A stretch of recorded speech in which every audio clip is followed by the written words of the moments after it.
नमस्कार दोस्तों, आज के इस वीडियो में मैं आप लोगों को बताने वाली हूँ हरतालिका व्रत की सरल पूजा विधि और घट की स्थापना, जो कि हम तीजा की पूजा के लिए घट को स्थापित करते हैं, उसे हम कैसे करते हैं। तो सबसे पहले जिस भी जगह पर हमें पूजा करनी है उस जगह को साफ करके पोछा झाड़ू करके क्लीन कर लेना है।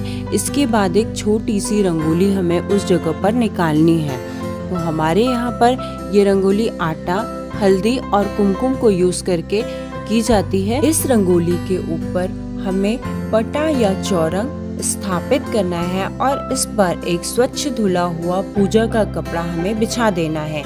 एक प्लेट में चावल लेकर उन चावल को हमें चौरंग पर रखना है और अब हमें कलश स्थापना के लिए कलश की तैयारी करना है, जिसके लिए कलश पर हमें एक स्वास्तिक का चिन्ह बना लेना है और कलश में जल भर के उसमें सुपारी, एक सिक्का और कुछ चावल के दाने डालकर अक्षत या चावल के ऊपर हमें उसे रख देना है और आम के पत्तों पे तिलक करके, नारियल पे तिलक करके हमें इसे कलश पर स्थापित करना है।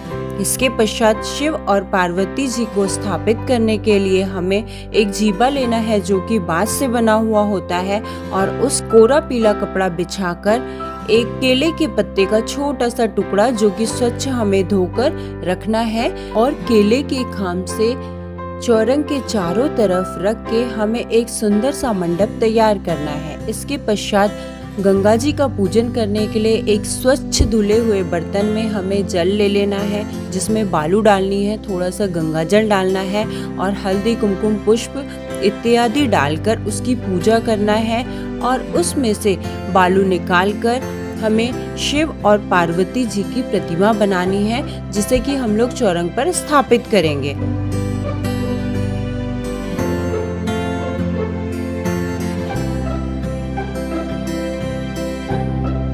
दीपक की स्थापना करके हम लोग चौरंग की चारों तरफ कुछ पुष्प माला को लगाकर एक सुंदर सा मंडप हम लोग तैयार करेंगे।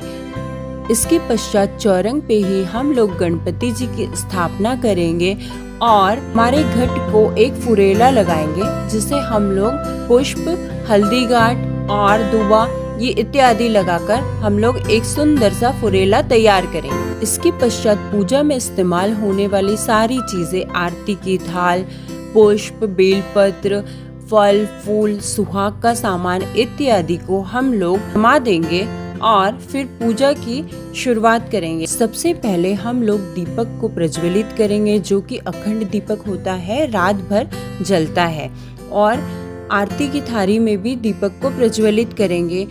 फिर सर्वप्रथम हम लोग गणपति का पूजन करेंगे, उसके पश्चात कलश का पूजन करेंगे, उसके पश्चात हम लोग दीपक का पूजन करेंगे।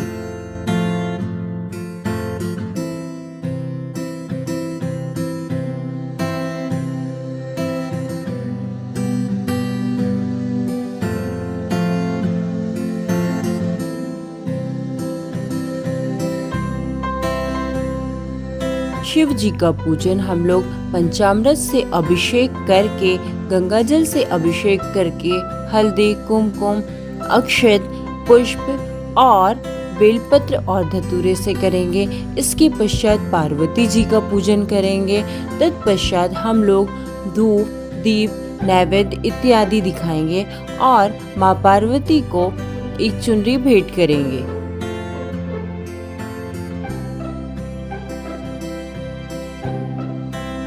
चुनरी के पश्चात हम लोग सुहाग का सारा सामान माँ पार्वती को भेंट स्वरूप दिखाएंगे और साइड पर रख देंगे, क्योंकि हमारे पास वहाँ पर जगह कम है।